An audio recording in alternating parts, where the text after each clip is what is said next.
So what was it like being a pop music journo in the 80s? Well, I used to write for a whole load of pop and teen magazines back then, Flexi Pop, Number One Jackie, Blue Jeans Kicks and loads more.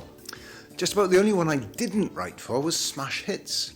Neil Tennant wrote for them, then he went on to sing in the Pet Shop Boys, whereas as for me, I guess I missed my chance. Now, this was my most important bit of kit.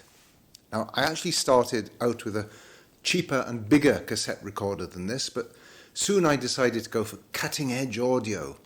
And, well, I think this actually still looks pretty neat, but to be honest, the sound wasn't great. The trouble was that these built-in stereo speakers, these two at the top here, the microphones rather, they picked up everything. Now, I often had to do interviews in really noisy places, offices, recording studios, cafes and restaurants. Now, I'd stick my cassette in the back, and then whoever I was interviewing, I'd just cross my fingers that I'd be able to make sense of what they said later on.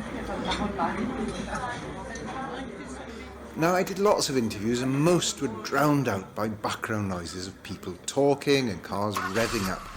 And now, let me show you what they recorded into. This is the cassette that goes inside. Now, this is just a little cassette of recording tape.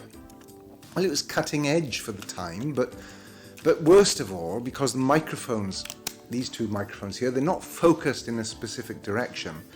So if I happened to be doing an interview in a bar or a restaurant, I'd also end up recording all the sounds of people eating and drinking.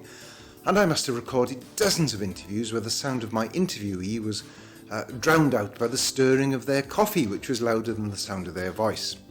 Now, to give you an example, here I am interviewing Adam Ant over lunch, which Adam bought, bless him, in the busy Odette's restaurant in Primrose Hill, North London. Because there's so much. I can listen to an album about 2 years after I've made it. I listened to Friend or Foe the other day in someone's car.